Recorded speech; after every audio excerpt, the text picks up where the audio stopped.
शांतिनगर में केशव सबसे गरीब आदमी था। वह अपनी पत्नी गीता के साथ रहता था। आज फिर इतनी जल्दी काम पर जा रहे हो? हाँ गीता, अभी मजदूरी अच्छी चल रही है तो फुर्सत ही नहीं है। अगर बरसात शुरू हो गई तो कोई काम नहीं मिलेगा। केशव मजदूरी पर चला जाता है। गीता भी अपने दिन भर के काम में जुट जाती है और पानी का मटका गांव के कुएं पर लेकर पहुंच जाती है। गांव में सिर्फ एक ही कुआं था, जिसके आसपास बहुत सारी औरतें पानी भर रही थीं। गीता भी वहीं पानी भरने के लिए अपना मटका रख देती है।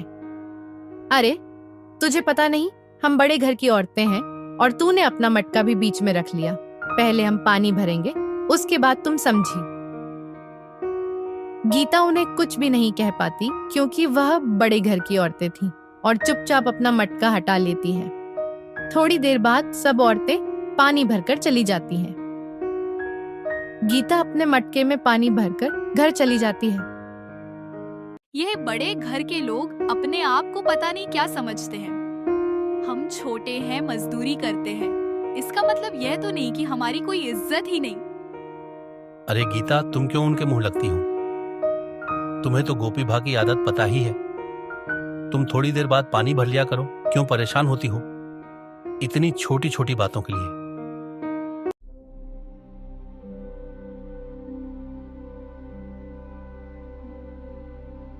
गांव के कुछ लोग नुक्कड़ पर बैठकर आपस में बात कर रही थी। अरे भाई, खेत में खरपतवार बहुत हो गई है भैया। तुम्हारी नजर में कोई ढंग का मजदूर हो तो बताना। अरे भाई, मजदूर ही ढूंढ रहे हो तो अपना केशव है ना? अरे भैया, वो बहुत मेहनती है। हाँ भैया, बात तो तुमने पता की कही। केशव हमारे गांव में जो है सबसे ज्यादा मेहनती और ईमानदार मजदूर है भैया। हाँ, लेकिन एक बात बताओ भाई, इतना मेहनत होने के बाद भी जो है वह इतना गरीब कैसे है? अरे भाई, नियति का खेल है, वो ऊपर वाला ही जाने भैया। केशव ऐसे ही हर रोज मजदूरी करने जाता है।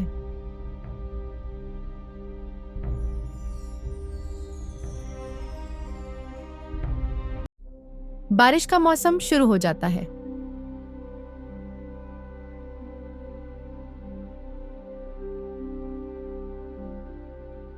अरे आज तो कितनी तेज बारिश हो रही है, जैसे आज के बाद कभी बारिश ही नहीं होगी। इतना आंधी तूफान भी चल रहा है, मुझे तो डर है कि हमारे घर की छत ना उड़ जाए। केशव और गीता दोनों खाना खाने के लिए बैठते ही हैं कि उनकी थाली में ऊपर से पानी टपकने लगता है। दोनों ऊपर देखते हैं। बताओ अब क्या करेंगे? ऐसे तो घर का सारा सामान गीला हो जाएगा। हाँ, सो तो है, एक काम क्यों नहीं करते? तुम जाकर अपने दोस्त गोविंद से मदद क्यों नहीं मांगते? वैसे भी उनका घर तो कितना बड़ा है, अगर हमारा थोड़ा सामान रख ले तो उनकी बड़ी मेहरबानी हो जाएगी। लेकिन वो हमें बिल्कुल पसंद नहीं करती। हाँ वो तो है, लेकिन गोविंद भैया वो मन के बहुत साफ है, एक बार पूछने में हर्ज ही क्या है। गीता के कहने पर केशव गोविंद के यहाँ जाता है।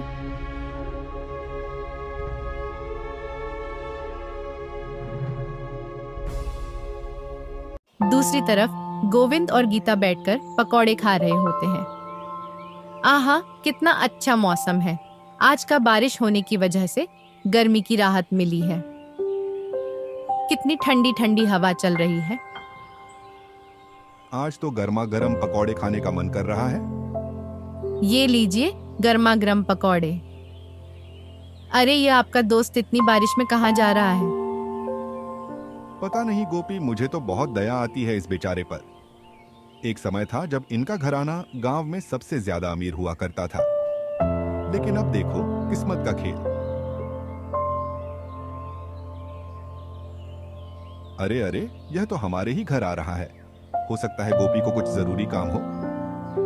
अरे, ऐसा क्या जरूरी काम आन पड़ा? वैसे भी इन भिखारियों को अपने घर में ना घुसने दूंगी। ऐसा मत कहो गोपी, मैं जाकर देखता हूँ।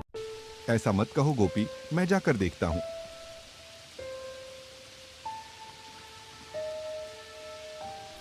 अरे केशव, क्या हुआ? कोई मुसीबत आन पड़ी है क्या? मुसीबत? ये बरसात एक मुसीबत ही तो है हम जैसे गरीबों के लिए। वैसे मैं तुमसे ये पूछने आया था कि क्या तुम हमारे घर का जरूरी सामान जो है वो कुछ समय के लिए रख लोगे? अगर सामान हमारे घर में रहा तो सारा सामान जो है गीला हो जाएगा। अरे वाह जी वाह, हमारे घर को धर्मशाला देख रखा है क्या? जो कोई भी आएगा और हम उसका सामान यहाँ रख लेंगे। अरे गोपी, कैसी बातें कर रही हो तुम केशव से? आप चुप रहो जी, मुझे पता है किसको कैसी बात करनी चाहिए। केशव उदास होकर वहां से चला जाता है।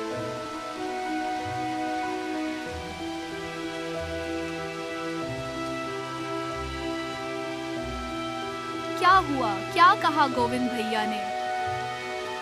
गोविंद तो मेरी मदद करना चाहता था, लेकिन गोपी भाभी, उनकी आदत तो तुम जानती ही हो। कोई बात नहीं, मेरे पास सारे सामान को अच्छे से रखने की एक तरकीब है। क्या हम जो भी जरूरी सामान है उसे एक जगह पर रख देते हैं और प्लास्टिक से उसे ढक देते हैं, जिससे वो बरसात के पानी से बच जाएगा। हाँ, तुम सही कह रही हो, लेकिन इतनी बारिश में। फिर केशव और गीता दोनों ऐसा ही करते हैं। कुछ दिन ऐसे ही बीत जाते हैं।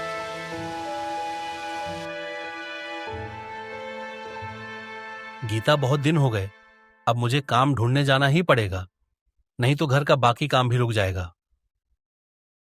हाँ गीता, हम मजदूरों के लिए ठंड, गर्मी, बरसात सब एक बराबर ही होती है। केशव काम ढूंढने निकल पड़ता है। अरे नहीं नहीं भैया, इतनी बरसात में मैं तुम्हें क्या काम दूंगा? अभी कोई काम नहीं है, जब आएगा तब मैं बता दूंगा। ठीक है।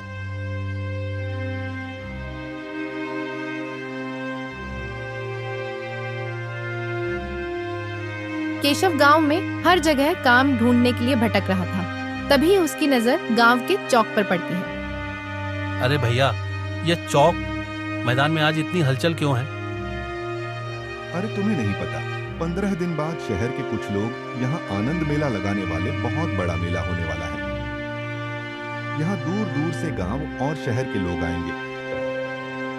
तो भाई साहब, क्या मुझे यहाँ कुछ काम मिल सकता है? भाई काम? अरे भैया, काम क्यों नहीं मिलेगा? जरूर मिलेगा। वैसे भी हमें मेले की तैयारी करने के लिए बहुत से मजदूरों की जरूरत है, तो तुम भी हमारी थोड़ी मदद करवा दो। हाँ, केशव खुश होकर उनकी मदद करवाने लगता है।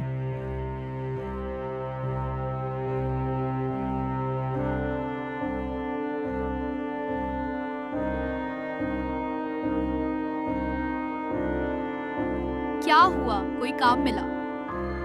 हाँ गीता, तुम पता है, हमारे गांव में 15 दिन बाद एक बहुत बड़ा आनंद मेला लगने वाला है। वहां बहुत दूर दूर के गांव और शहर के लोग आएंगे। मेले का आयोजन करने वाले को मजदूर की जरूरत थी और मुझे काम की, तो बस मुझे वहां काम मिल गया। ये तो बहुत अच्छी बात है। मैंने भी आज पास की कुछ घरों में काम ढूंढने के लिए बात की थी, तो उनमें से कुछ घरों में काम वाली की जरूरत थी। मैं भी वहां कल से काम शुरू कर दूंगी। अरे क्या हुआ? क्या सोच रहे हो? कुछ नहीं, बस अपने बचपन के दिन याद कर रहा था। कैसे मैं पिताजी के साथ हमारी मिल में जाकर मस्ती किया करता था। पिताजी ने हमें किसी भी चीज की जरूरत महसूस नहीं होने दी थी, लेकिन आज मेरी वजह से तुम्हें भी दूसरों के यहाँ जाकर काम करना पड़ रहा है। जरूर ये सब मेरे पिछले जन्मों के कर्मों का फल है। आप मन छोटा मत कीजिए। वैसे भी इन सब में आपका क्या दोष? वैसे मैं सोच रही थी क्यों ना गांव के मेले में हम भी किसी चीज का ठेला लगाए। दूर दूर से लोग आएंगे तो मुनाफा भी बहुत होगा। अरे लेकिन मैंने तो जब से होश संभाला है तब से मजदूरी करने के अलावा और कुछ नहीं किया। अरे ऐसे क्यों कहते हो? याद करो, जब हमारी नई नई शादी हुई थी तब उस मिल में हमने भी काम करवाया था। मुझे आज भी याद है, पिताजी ने हम दोनों को भी कपड़े बनाना सिखाया था। लेकिन कुछ सामान भी तो नहीं है। अरे लेकिन अभी मेले में भी तो समय है, हम दोनों मिलकर कुछ ना कुछ काम करेंगे तो मेले तक कम से कम इतने पैसे तो आ ही जाएंगे कि कुछ जोड़ी कपड़े बना सके। रात को अगले दिन केशव फिर से मेले में काम करने के लिए पहुंच जाता है। गीता भी पास के घर में जाकर काम करती है।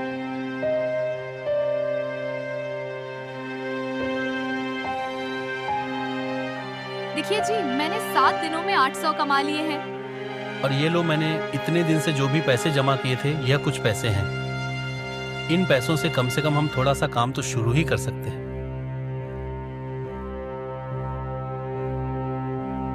अब बस थोड़ी सी देर रुकिए, मैं अभी आपको कुछ दिखाती हूँ। अरे ये तो पिताजी की मशीन है ना? हाँ हाँ, ये वही मशीन है। खराब नहीं, बस जाम हो गई थी। मैंने अच्छे से इसमें तेल डलवा लिया है और अब ये फिर से चलने लग गई है। तुम तो बहुत समझदार हो गई हो। गीता भी मुस्कुराते हुए मुंह बना लेती है। अभी हम बाजार चलते हैं और जो भी जरूरत का सामान है वह ले आते हैं और फिर कल से काम शुरू करेंगे। अगले दिन गीता मशीन पर स्वास्तिक बनाकर उसकी पूजा करती है और दोनों अपने पिता का आशीर्वाद लेकर काम शुरू कर देते हैं। देखिए, सही तो बना है ना?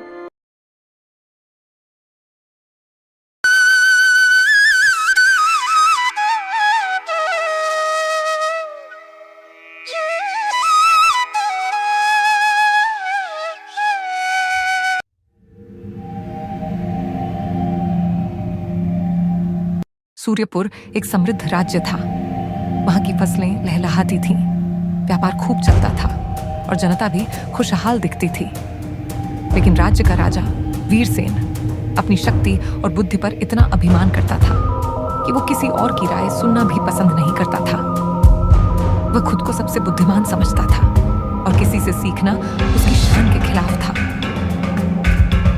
मंत्री जी, लगता है इस राज्य में ऐसा कोई नहीं बचा जो मेरी बुद्धि को चुनौती दे सके। सब मेरी हाँ में हाँ मिलाते हैं। मैं चाहता हूँ कोई नगरवासी आए और मुझे बुद्धि की चुनौती दे सके।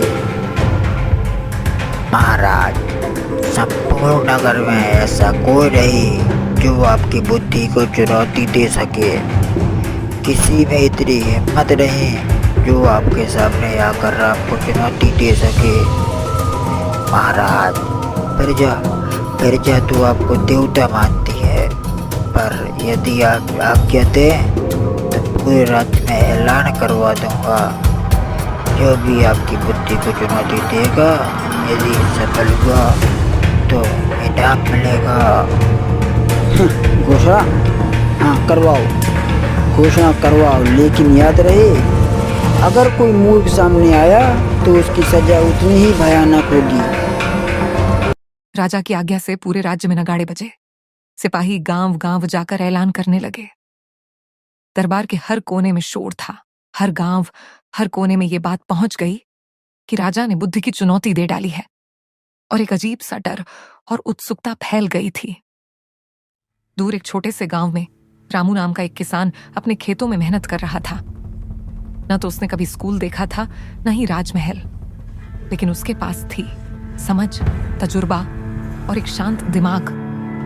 जब लोगों ने राजा की चुनौती का जिक्र किया तो सबने हंसकर टाल दिया, पर रामू कुछ और सोच रहा था।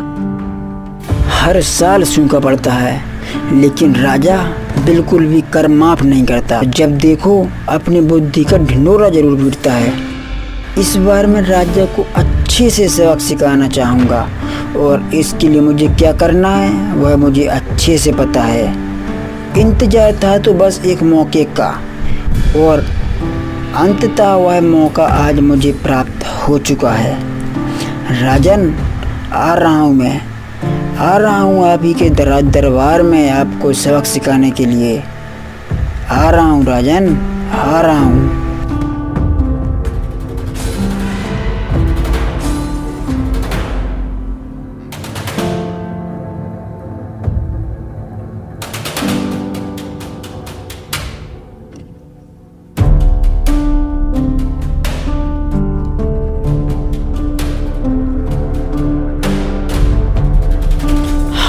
मैंने सुना है। और हाँ, सोच रहा हूँ अगर राजा को सच सुनने से डर लगता है तो उसे राजा नहीं बनना चाहिए।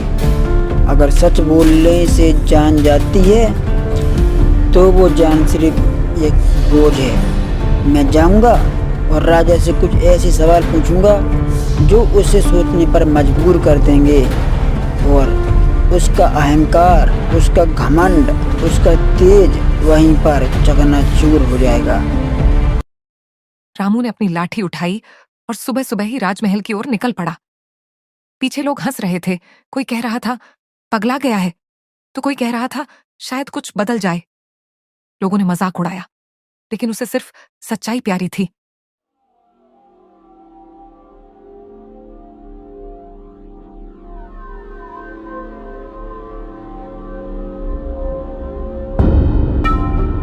रामू जब राजमहल पहुंचा तो दरबार में चुप्पी छा गई। एक साधारण किसान फटी धोती और धूल से सने पैरों के साथ सीधा राजा के सामने खड़ा था। दरबारी हंसी उड़ाने लगे, पर राजा गंभीर हो गया। वो देखना चाहता था क्या सच में कोई उसकी सोच को टक्कर दे सकता है। तो तुम हो वो जिसने मुझे चुनौती दी है। किसान होकर मेरा सामना करने आया है। वाह, अब किसान भी मेरी बुद्धि की चुनौती देंगे। महाराज, मैं न राजा हूँ न ज्ञानी पंडित, बस मैं एक मामूली सा किसान हूँ। अपने खेतों में खेती करके अपने और अपने परिवार का जीवन गुजार बसर करता हूँ। पर महाराज, मेरे पास अनुभव है और कुछ सवाल भी, जिनके जवाब जानने का हक मुझे भी है। मैं चुनौती नहीं दे रहा महाराज, सिर्फ कुछ सवालों का जवाब चाहता हूँ। आप कहते हैं कि आप सबसे बुद्धिमान हैं, तो मुझे उम्मीद है कि आप सच बोलेंगे। महाराज, मैं न राजा हूँ न ज्ञानी पंडित, बस मैं एक मामूली सा किसान हूँ। अपने खेतों में खेती करके अपने और अपने परिवार का जीवन गुजार बसर करता हूँ। पर महाराज, मेरे पास अनुभव है और कुछ सवाल भी, जिनके जवाब जानने का हक मुझे भी है। मैं चुनौती नहीं दे रहा महाराज, सिर्फ कुछ सवालों का जवाब चाहता हूँ। आप कहते हैं कि आप सबसे बुद्धिमान हैं, तो मुझे उम्मीद है कि आप सच बोलेंगे। ठीक है किसान, पूछो अपने सवाल, लेकिन जवाब गलत या मूर्खतापूर्ण हुए तो परिणाम भुगतने के लिए तैयार रहो।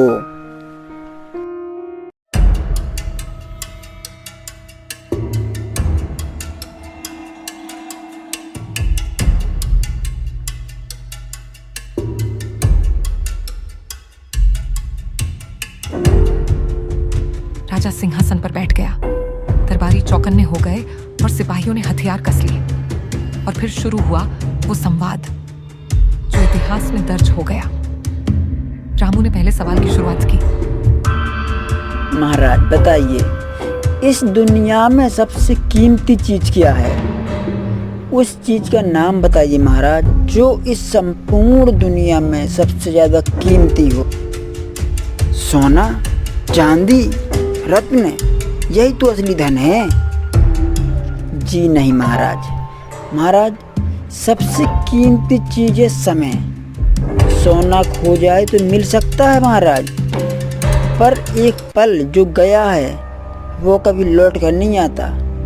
और यह समय राजा को भी उतना ही मिलता है जितना कि एक नौकर को, जितना कि एक किसान को। जो चला गया वो कभी लौट कर नहीं आता। और आप चाहे राजा हो या रंक, समय सबके लिए बराबर है महाराज। राजा चुप हो गया।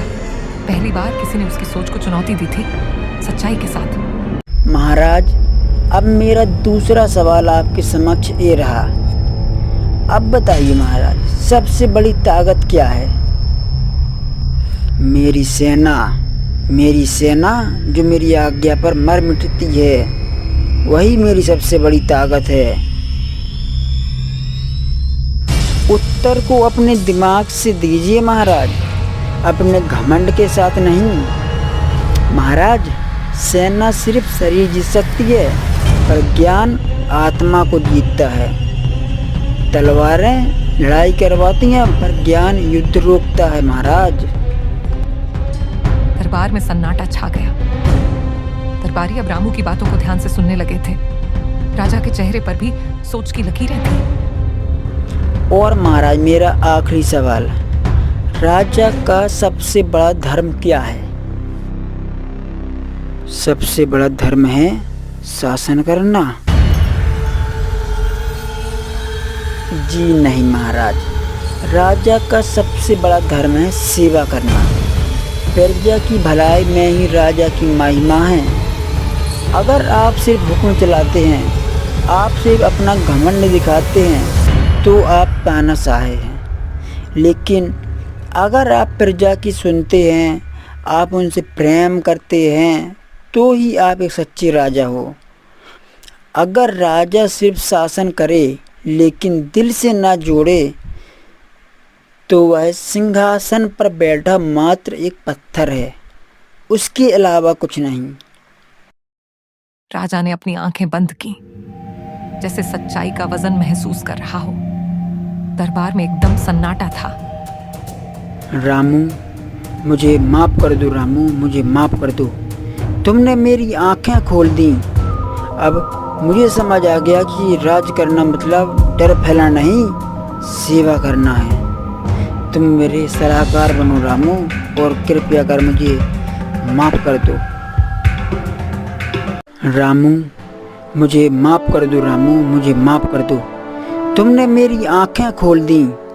अब मुझे समझ आ गया कि राज करना मतलब डर फैलाना नहीं, सेवा करना है। तुम मेरे सलाहकार बनो रामू, और कृपया कर मुझे माफ कर दो। महाराज, क्षमा कीजिए, लेकिन मैं सिर्फ एक किसान हूँ, सलाहकार नहीं। सलाह मैं दे सकता हूँ, पर सेवा तो महाराज मैं खेत पर ही करूँगा। उस दिन से राजा ने गांवों का दौरा शुरू किया, किसानों से बात की, बच्चों के लिए स्कूल खुलवाए और हर गांव में कुएं खुदवाए। रामू गुमनाम रहकर खेती करता रहा, लेकिन उसकी बातें राजा के शासन में जड़ बन चुकी थीं। एक किसान ने एक राजा को बदल दिया, क्योंकि ज्ञान हमेशा महलों में नहीं होता, वो खेतों, गलियों और दिलों में भी होता है। और जो सीखने के लिए झुकता है, वही असली राजा होता है। हमने तुम्हारा काम कर दिया, अब हमें हमारा इनाम दो, हमें सोने का कुआं दिखाओ। काला घोड़ा ठहर कर मुस्कुराया, फिर उसने अपनी रहस्यमय शक्तियों से एक नीलम का टुकड़ा निकाला, जो चांदनी में हल्का पीला चमक रहा था।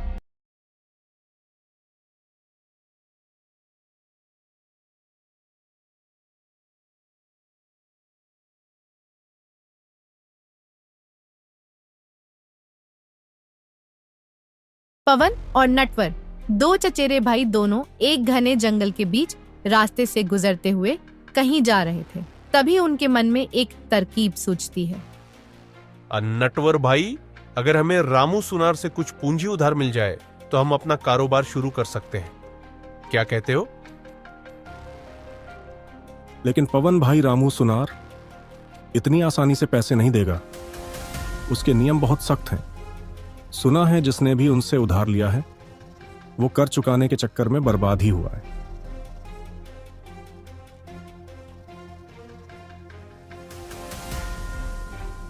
हाँ, ये तो सच है। रामू सुनार इतना ज्यादा ब्याज लेता है कि आदमी उम्र भर चुका ही नहीं पाता।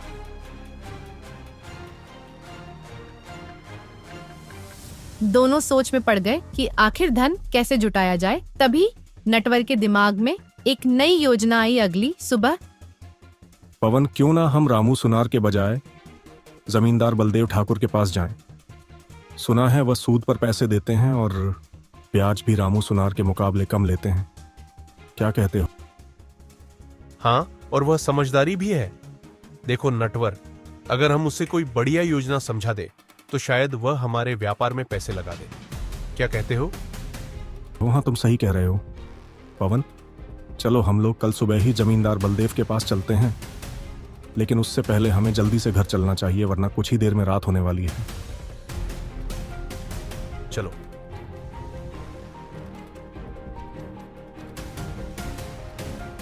दोनों जमींदार बलदेव ठाकुर के घर जाने के लिए निकल पड़ते हैं। तभी उन्हें रास्ते में एक घना जंगल पार करना पड़ता है। रास्ता सुनसान था, चारों ओर सन्नाटा पसरा हुआ था। तभी उनकी नजर एक विशालकाय गुफा पर पड़ी, जो दिखने में काफी डरावनी लग रही थी।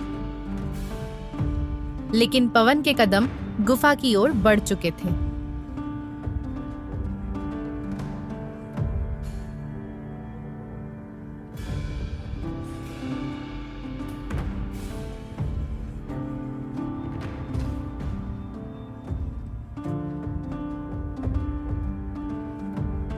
लेकिन तभी पवन की नजर फिर से गुफा पर पड़ी। रुको नटवर, रुको। अगर इस गुफा के अंदर कोई पुरानी कीमती चीज हुई तो क्या पता कोई छिपा हुआ खजाना हो। अरे तू पागल हो गया है क्या? अमीर बनने के चक्कर में अपनी जान मत गवा। मुझे तो यह गुफा ही निकल जाने वाली लगती है। लेकिन पवन के कदम गुफा की ओर बढ़ चुके थे। अरे पवन, तुझे समझ में क्यों नहीं आ रहा? ये गुफा जितनी बाहर से रहस्यमयी दिखती है ना, बाप रे बाप, अंदर से उतनी ही खतरनाक होगी। देख लेना, कहीं ऐसा ना हो कि हम यहाँ फंस के रह जाएं। अरे भाई, तुझे किस्से कहानियों पर ज्यादा भरोसा है या अपनी किस्मत पर सोच। अगर इस गुफा में सच में कोई खजाना हुआ तो जमींदार बलदेव ठाकुर के आगे हाथ फैलाने की जरूरत ही नहीं पड़ेगी। नटवर ने संदेह भरी निगाहों से गुफा की ओर देखा। अंदर घना अंधेरा था। और अगर अंदर सच में कोई रूहानी ताकत हुई तो बाप रे। अरे कोई भूत नहीं होता है, ये सब गांव वालों की मनगढ़ंत कहानियां हैं। डर मत, अगर कुछ मिला तो आधा आधा बांट लेंगे। क्या और क्या। इसके बाद दोनों ने एक धड़कते दिलों के साथ उस रहस्यमयी गुफा के अंदर कदम रखा। तभी उनकी नजर गुफा में बने एक काले घोड़े की मूर्ति की एक विशाल प्रतिमा पर पड़ी। घोड़े की आंखें खून जैसी लाल थी। बाप, इतना विशाल घोड़ा और इसकी इतनी डरावनी आंखें। बाप रे बाप, मैंने पहले कभी ऐसा कुछ नहीं देखा। ये कोई आम मूर्ति तो नहीं लग रही। जैसे ही दोनों भाइयों ने घोड़े की मूर्ति को छूने की कोशिश की, तभी उस रहस्यमयी काले घोड़े की मूर्ति से हंसने की आवाज हंसी आई। उस रहस्यमय काले घोड़े की हंसने की आवाज सुनकर पवन और नटवर दोनों डर से कांप उठे। डरो मत मेरे दोस्त, मैं जानता हूं कि तुम लोग यहाँ क्यों आए हो। तुम्हारी आंखों में लालच दिख रहा है। खजाने की तलाश में हो है तो इसमें मैं तुम्हारी मदद कर सकता हूं, लेकिन कुछ भी मुफ्त में नहीं मिलता। बदले में मुझे भी तुम्हारी मदद चाहिए।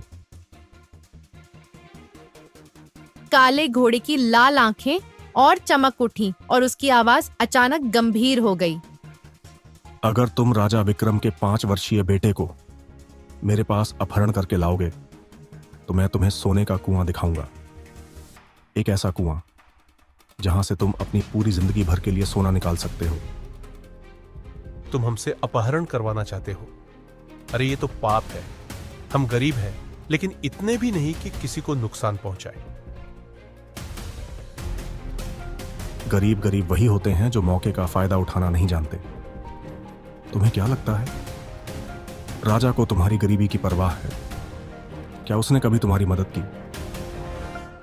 पवन और नटवर एक दूसरे की ओर देखने लगे। उस रहस्यमय काले घोड़े की बातों में सच्चाई थी। राजा ने कभी उनके गांव के गरीब लोगों की परवाह नहीं की थी।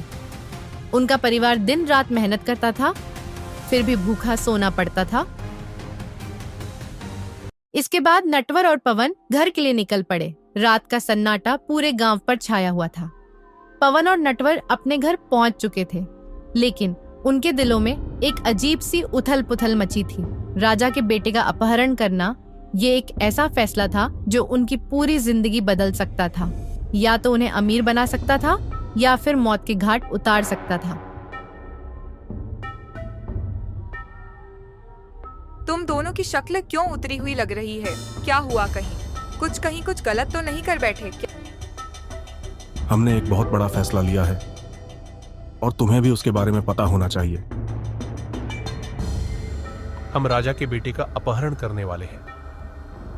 जैसे ही यह शब्द निकले, कमरे में घोर सन्नाटा छा गया। क्या तुम दोनों पागल हो गए हो? ये कितना बड़ा पाप है तुम्हें अंदाजा भी है। अगर राजा को पता चला तो तुम दोनों को बिना सुनवाई के फांसी पर चढ़ा देगा। तो क्या करें क्या करें क्या करें, यूं ही भूखे मरते रहे। देखो रमा, मैंने और नटवर ने बहुत मेहनत की, बहुत संघर्ष किया, लेकिन हमें कुछ भी नहीं मिला। राजा को हमारी तकलीफों से कोई फर्क नहीं पड़ता। अगर हम राजा के बेटे को उस रहस्यमयी काले घोड़े के पास ले जाते हैं तो हमें सोने का कुआं मिलेगा ना। ये सोचो और ये सोचो कि हमारी जिंदगी बदल जाएगी। लेकिन इसके लिए किसी का अपहरण यह सरासर गलत है। जो भी बड़ा काम होता है उसमें जोखिम तो होता है। अगर डरते रहे तो हमेशा के लिए गरीब ही बने रहेंगे।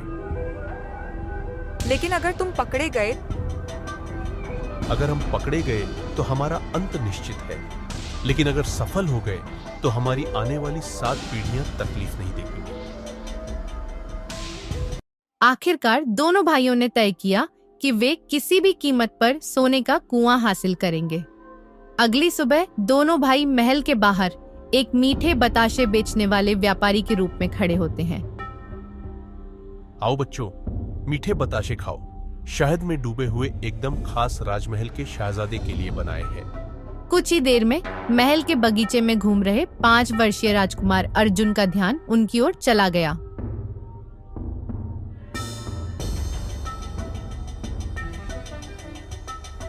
तो फिर लीजिए राजकुमारी जी, खास आपके लिए शहद में बने बताशे एक बार खाओगे, हमेशा याद करो। तभी राजकुमार वहां जाता है। राजकुमार ने खुशी खुशी बताशा अपने छोटे छोटे हाथों से उठाया और खाने लगा। जैसे ही राजकुमार ने बताशे चबाए, वैसे ही वह बेहोश होकर जमीन पर गिर पड़ा। तभी जल्दी से पवन और नटवर ने राजकुमार को अपनी बाहों में संभाल लिया और उस रहस्यमयी गुफा की ओर चल दिए। कुछ देर बाद वो दोनों राजकुमार अर्जुन को लेकर खंडर वाली गुफा में पहुंच जाते हैं। मुझे तुम पर पूरा यकीन था कि तुम दोनों मेरा काम जरूर करोगे। कि हमने तुम्हारा काम कर दिया, अब हमें हमारा इनाम दो, हमें सोने का कुआं दिखाओ। काला घोड़ा ठहर कर मुस्कुराया, फिर उसने अपनी रहस्यमय शक्तियों से एक नीलम का टुकड़ा निकाला। यह कोई साधारण नीलम नहीं है। जब तुम इसे अपने हाथ में पकड़ोगे तो यह तुम्हें सही रास्ता दिखाएगा। कि हमने तुम्हारा काम कर दिया, अब हमें हमारा इनाम दो, हमें सोने का कुआं दिखाओ। काला घोड़ा ठहर कर मुस्कुराया, फिर उसने अपनी रहस्यमय शक्तियों से एक नीलम का टुकड़ा निकाला, जो चांदनी में हल्का पीला चमक रहा था। यह कोई साधारण नीलम नहीं है। जब तुम इसे अपने हाथ में पकड़ोगे तो यह तुम्हें सही रास्ता दिखाएगा। पवन और नटवर ने जल्दी से नीलम का टुकड़ा लिया और रहस्यमय काले घोड़े को छोड़कर आगे बढ़े। जैसे ही उन्होंने नीलम को हाथ में लिया, उसके अंदर से हल्की रोशनी निकलने लगी और जमीन पर एक चमकदार रास्ता बनने लगा और वे उसी दिशा में बढ़ते गए। कुछ ही देर में वे एक विशाल रहस्यमयी कुएं के पास पहुंच गए। अरे वाह, ये तो सच में सोने का कुआं है। अरे भाई, हम अमीर बन गए, नटवर अमीर बन गए। अब हमारी गरीबी हमेशा के लिए खत्म हो गई नटवर। दोनों ने जल्दी जल्दी अपनी झोलियों में जितना हो सकता था सोना भर लिया और घर के लिए चल।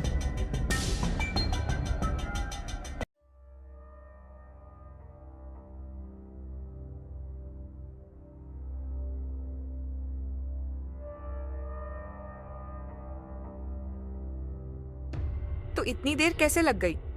मुझे तो डर लग रहा था कि कहीं कोई अनहोनी ना हो गई हो। अरे शुभ शुभ बोल भाई। अब से हम राजा महाराजाओं की तरह हंसी रहेंगे। भगवान की कृपा से हमारे भाग्य खुल गए। हम तो अमीर हो गए। इतना सारा पैसा, अब हमें किसी से भीख नहीं मांगनी पड़ेगी। अब तो सोने के रथ में बैठकर चलेंगे।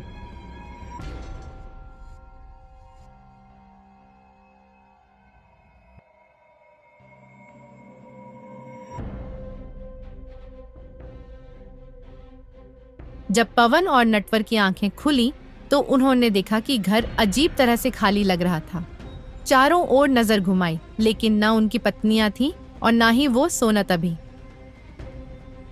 अरे नटवर, सोना सोना कहाँ गया और हमारी पत्नियां कहाँ हैं? अरे ये क्या हो गया, क्या हो गया, क्या हो गया, क्या नहीं? हाँ, कहीं हमारी पत्नियां हमें धोखा देकर भाग तो नहीं गई? नहीं नहीं नहीं नहीं, ये कैसे हो गया? हमने अपनी जान जोखिम में डालकर सोना हासिल किया और ये अचानक गायब कहां हो गया? अचानक इनके सामने एक रहस्यमय स्त्री प्रकट हुई। वो रहस्यमय स्त्री और कोई नहीं बल्कि वो खंडहर गुफा में जो काले घोड़े के रूप में थी, वो अब एक जीवित स्त्री बन चुकी। तुम दोनों कितने मूर्ख हो। तुम्हारी लालच ने मुझे कैद से मुक्त कर दिया। सदियों से मैं पत्थर की मूर्ति में बंद थी और अब मैं आजाद हूँ। तुमने हमें धोखा दिया। हमारी पत्नियां कहां है? बताओ, क्या किया तुमने उनके साथ? तुम्हारी पत्नियां, ओ, वो तो अब एक ऐसी जगह है जहाँ से वह कभी लौट कर नहीं आ पाएंगी। अरे हमसे ये छल क्यों किया? इतना कहने के बाद रहस्यमयी औरत वहां से गायब हो गई।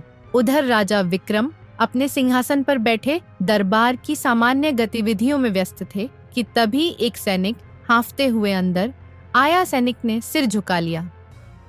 महाराज महाराज महाराज महाराज, भयंकर अनहोनी हो गई है। राजकुमार का अपहरण हो गया है।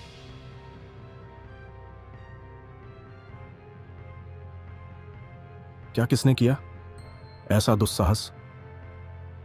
वो डर से कांप रहा था। तभी राजा के गुरु विशिष्ट आशय ने अपनी आंखें बंद की और दिव्य दृष्टि का उपयोग किया। कुछ ही क्षणों में उन्होंने सब देख लिया। महाराज, यह कार्य दो गरीब व्यक्तियों ने किया है। उनका नाम नटवर और पवन है, लेकिन यह केवल एक साधारण अपहरण नहीं है। वह जिस खंडहर वाले गुफा में गए हैं वह शापित है। राजा विक्रम बिना देर किए सैनिकों के साथ गुफा की तरफ चल पड़े। जैसे ही वह गुफा के द्वार पर पहुंचे, तभी अचानक से राजा के सामने वो रहस्यमय स्त्री तलवार लेकर खड़ी हो।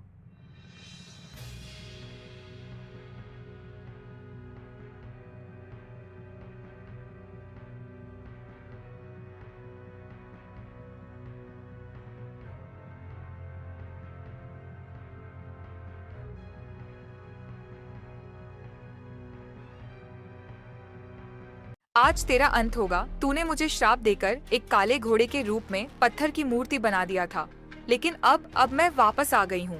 अब तुम्हारी मौत मेरे हाथों लिखी है विक्रम। तभी राजा ने अपनी तलवार से उस दुष्ट रानी के ऊपर हमला कर दिया, लेकिन दुष्ट रानी अचानक गायब हो गई और तलवार के वार से बच गई। इसी बीच नटवर और पवन भी वहां पहुंच चुके थे। वे अपनी पत्नियों की तलाश में आए थे, लेकिन जब उन्होंने महल के अंदर का भयावह दृश्य देखा तो उनके होश उड़ गया। हे भगवान, ये मैंने क्या क्या कर दिया? तुम्हारी पत्नियां इसी महल में हैं, लेकिन जिस स्त्री को विक्रम ने श्राप दिया था वह अब जाग चुकी है। क्यों गुरुदेव, ये कौन है और इसे श्राप क्यों दिया गया था? यह स्त्री कभी एक शक्तिशाली रानी थी जो अपने राज्य की सबसे सुंदर और बुद्धिमान स्त्री मानी जाती थी, लेकिन उसे असीम शक्ति की लालसा थी। उसने एक मायावी तांत्रिक से काल विद्या सीखनी शुरू कर दी। काल विद्या एक खतरनाक विद्या है जो किसी को अमृत व अजय शक्ति और अनंत धन दे सकती है, लेकिन इसकी कीमत बहुत भयावह होती है। रानी ने यह विद्या सीखने के लिए 7 निर्दोष बच्चों की बलि दी थी। जब राजा विक्रम को यह बात पता चली तो उन्होंने उसे रोकने की कोशिश की, लेकिन तब तक रानी इतनी शक्तिशाली हो चुकी थी कि वह स्वयं को देवी मानने लगी थी। जब हमने उसे रोकने की कोशिश की तो उसने हमें जान से मारने का प्रयास किया था, लेकिन हमने उसे हराकर श्राप दिया कि वो एक विशाल काले घोड़े के रूप में पत्थर की मूर्ति बन जाएगी और इसी गुफा में हमेशा के लिए कैद रहेगी। लेकिन विक्रम, तुम्हारे श्राप की एक सीमा थी। जब भी कोई लालच और अंधकार की राह पर बढ़ता है, तब वह श्राप कमजोर पड़ने लगता है। नटवर और पवन के भीतर के लालच ने ही उस रानी को फिर से दोबारा जीवित कर दिया है महाराज। सुनकर नटवर और पवन को अपनी गलती का एहसास हुआ। तभी अचानक रानी खत्म हो गई। तूने मुझे श्राप दिया, लेकिन आज मैं इन दोनों मूर्खों की वजह से श्राप से मुक्त हो गई हूँ। अब मैं फिर से दुनिया की सबसे शक्तिशाली रानी बनूंगी। दुष्ट रानी, तुम्हारी क्रूरता और अंधकार का अंत मेरे ही हाथों लिखा है। मैं तुम्हें दोबारा इस दुनिया पर अत्याचार करने नहीं दूंगा।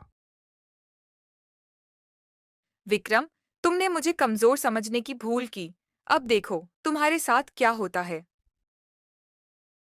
इतना कहते ही जैसे ही वो दुष्ट स्त्री ने अपने दोनों हाथों को ऊपर की ओर बढ़ाया कि तभी एक रहस्यमयी चील प्रकट हुई। विक्रम, तेरा कोई अस्त्र अब मुझे रहस्यमय चील को नहीं मार सकता। मैं अब आजाद हूँ। यह दुष्ट स्त्री तब तक अमर रहेगी जब तक इस रहस्यमयी चील का अस्तित्व बचा रहेगा। इसकी शक्ति उसी में समाई हुई है। यदि इसे समाप्त कर दिया जाए तो उस चील का अंत तो होगा ही, साथ साथ दुष्ट रानी हमेशा के लिए नष्ट हो जाएगी। तलवार से इस दुष्ट चील के अस्तित्व को काटकर अलग कर दीजिए, तभी इस अंधकार का अंत संभव होगा। नहीं, ऐसा मत करना। मैं अब किसी को भी परेशान नहीं करूंगी। मैं अपनी शक्ति का गलत उपयोग नहीं कर पाऊंगी। कृपया कृपया मुझे छोड़ दो। लेकिन राजा विक्रम दुष्ट रानी की एक भी बात नहीं सुनते और तलवार से उस दुष्ट चील का सिर धड़ से अलग कर देते हैं और फिर उस चील और उस दुष्ट रानी का अंत हो जाता है। तभी महल की दीवारों से एक रहस्यमयी रोशनी निकली जिसमें से राजकुमार और नटवर पवन की पत्नियां आजाद हो जाती हैं। नटवर और पवन ने राजा से अपने द्वारा की गई गलतियों की क्षमा मांगी।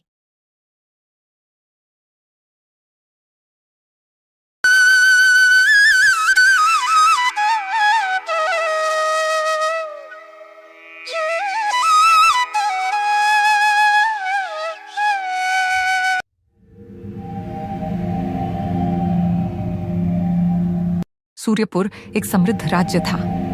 वहां की फसलें लहलहाती थीं, व्यापार खूब चलता था और जनता भी खुशहाल दिखती थी। लेकिन राज्य का राजा वीरसेन अपनी शक्ति और बुद्धि पर इतना अभिमान करता था कि वो किसी और की राय सुनना भी पसंद नहीं करता था। वह खुद को सबसे बुद्धिमान समझता था और किसी से सीखना उसकी शान के खिलाफ था। मंत्री जी, लगता है इस राज्य में ऐसा कोई नहीं बचा जो मेरी बुद्धि को चुनौती दे सके। सब मेरी हाँ में हाँ मिलाते हैं। मैं चाहता हूँ कोई नगरवासी आए और मुझे बुद्धि की चुनौती दे सके। महाराज, संपूर्ण नगर में ऐसा कोई नहीं जो आपकी बुद्धि को चुनौती दे सके। किसी में इतनी हिम्मत नहीं जो आपके सामने आकर आपको चुनौती दे सके।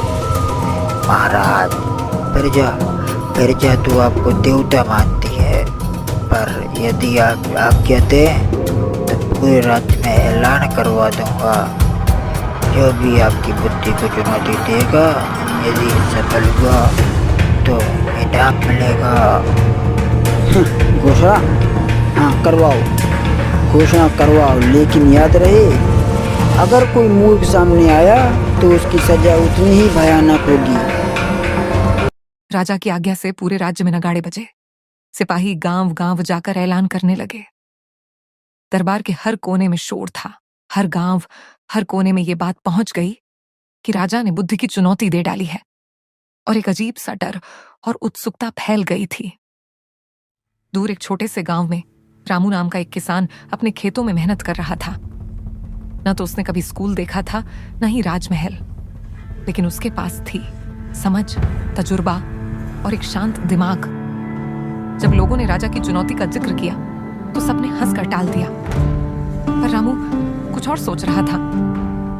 हर साल सूखा पड़ता है, लेकिन राजा बिल्कुल भी कर माफ नहीं करता। जब देखो अपनी बुद्धि का ढिंडोरा जरूर पीटता है।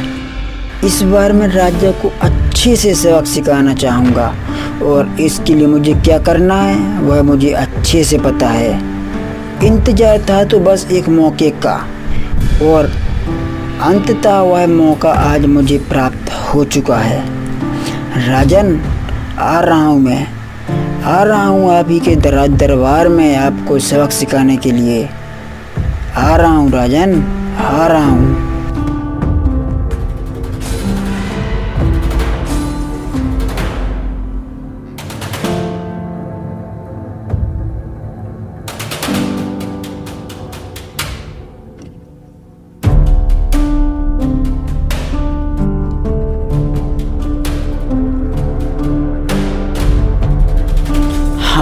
मैंने सुना है। और हाँ, सोच रहा हूँ अगर राजा को सच सुनने से डर लगता है तो उसे राजा नहीं बनना चाहिए। अगर सच बोलने से जान जाती है तो वो जान सिर्फ एक बोझ है। मैं जाऊँगा और राजा से कुछ ऐसे सवाल पूछूंगा जो उसे सोचने पर मजबूर कर देंगे, और उसका अहंकार, उसका घमंड, उसका तेज वहीं पर चकनाचूर हो जाएगा। रामू ने अपनी लाठी उठाई और सुबह सुबह ही राजमहल की ओर निकल पड़ा। पीछे लोग हंस रहे थे। कोई कह रहा था पगला गया है, तो कोई कह रहा था शायद कुछ बदल जाए। लोगों ने मजाक उड़ाया, लेकिन उसे सिर्फ सच्चाई प्यारी थी।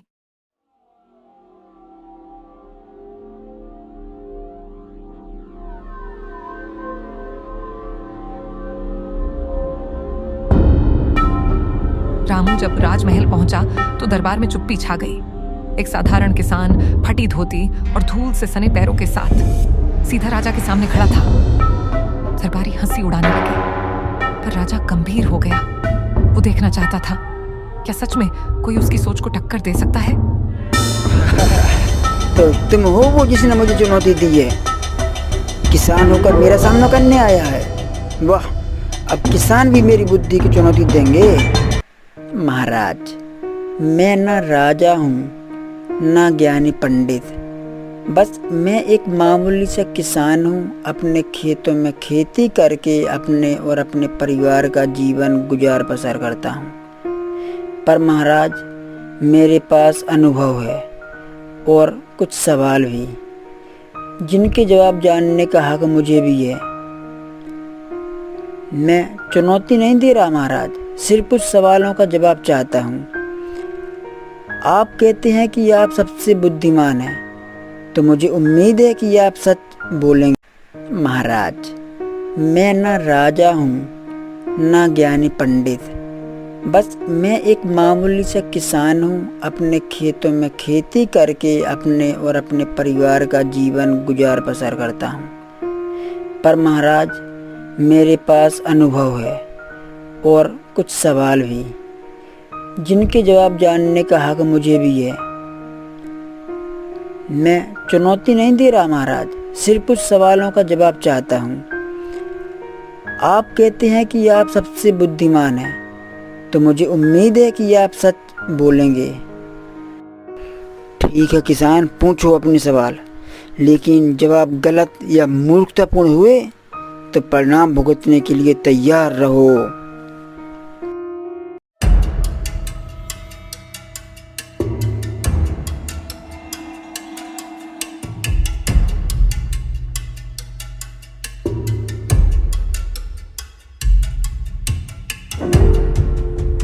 राजा सिंहासन पर बैठ गया। दरबारी चौकन्ने हो गए और सिपाहियों ने हथियार कस लिए, और फिर शुरू हुआ वो संवाद जो इतिहास में दर्ज हो गया। रामू ने पहले सवाल की शुरुआत की। महाराज बताइए, इस दुनिया में सबसे कीमती चीज क्या है? उस चीज का नाम बताइए महाराज, जो इस संपूर्ण दुनिया में सबसे ज्यादा कीमती हो। सोना, चांदी, रत्न, यही तो असली धन है। जी नहीं महाराज, महाराज सबसे कीमती चीज है समय। सोना खो जाए तो मिल सकता है महाराज, पर एक पल जो गया है वो कभी लौट कर नहीं आता। और यह समय राजा को भी उतना ही मिलता है जितना कि एक नौकर को, जितना कि एक किसान को। जो चला गया वो कभी लौट कर नहीं आता। और आप चाहे राजा हो या रंक, समय सबके लिए बराबर है महाराज। राजा चुप हो गया। पहली बार किसी ने उसकी सोच को चुनौती दी थी, सच्चाई के साथ। महाराज, अब मेरा दूसरा सवाल आपके समक्ष ये रहा। अब बताइए महाराज, सबसे बड़ी ताकत क्या है? मेरी सेना जो मेरी आज्ञा पर मर मिटती है, वही मेरी सबसे बड़ी ताकत है। उत्तर को अपने दिमाग से दीजिए महाराज, अपने घमंड के साथ नहीं। महाराज, सेना सिर्फ शरीर जीत सकती है, पर ज्ञान आत्मा को जीतता है। तलवारें लड़ाई करवाती हैं पर ज्ञान युद्ध रोकता है महाराज। दरबार में सन्नाटा छा गया। दरबारी अब रामू की बातों को ध्यान से सुनने लगे थे। राजा के चेहरे पर भी सोच की लकीरें थी। और महाराज मेरा आखिरी सवाल, राजा का सबसे बड़ा धर्म क्या है? सबसे बड़ा धर्म है शासन करना।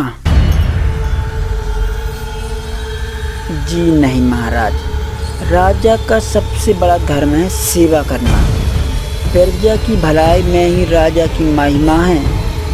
अगर आप सिर्फ हुक्म चलाते हैं, आप सिर्फ अपना घमंड दिखाते हैं तो आप तानाशाह हैं। लेकिन अगर आप प्रजा की सुनते हैं, आप उनसे प्रेम करते हैं, तो ही आप एक सच्चे राजा हो।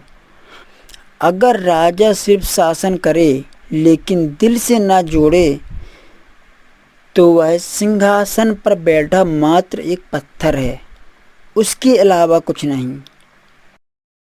राजा ने अपनी आंखें बंद की, जैसे सच्चाई का वजन महसूस कर रहा हो। दरबार में एकदम सन्नाटा था। रामू मुझे माफ कर दो, रामू मुझे माफ कर दो। तुमने मेरी आंखें खोल दी। अब मुझे समझ आ गया कि राज करना मतलब डर फैलाना नहीं, सेवा करना है। तुम मेरे सलाहकार बनो रामू, और कृपया कर मुझे माफ कर दो। रामू मुझे माफ कर दो, रामू मुझे माफ कर दो। तुमने मेरी आंखें खोल दी। अब मुझे समझ आ गया कि राज करना मतलब डर फैलाना नहीं, सेवा करना है। तुम मेरे सलाहकार बनो रामू, और कृपया कर मुझे माफ कर दो। महाराज क्षमा कीजिए, लेकिन मैं सिर्फ एक किसान हूँ, सलाहकार नहीं। सलाहियत मैं दे सकता हूँ, पर सेवा तो महाराज मैं खेत पर ही करूँगा। उस दिन से राजा ने गांवों का दौरा शुरू किया, किसानों से बात की, बच्चों के लिए स्कूल खुलवाए और हर गांव में कुएं खुदवाए। रामू गुमनाम रहकर खेती करता रहा, लेकिन उसकी बातें राजा के शासन में जड़ बन चुकी थीं। एक किसान ने एक राजा को बदल दिया, क्योंकि ज्ञान हमेशा महलों में नहीं होता, वो खेतों, गलियों और दिलों में भी होता है। और जो सीखने के लिए झुकता है, वही असली राजा होता है।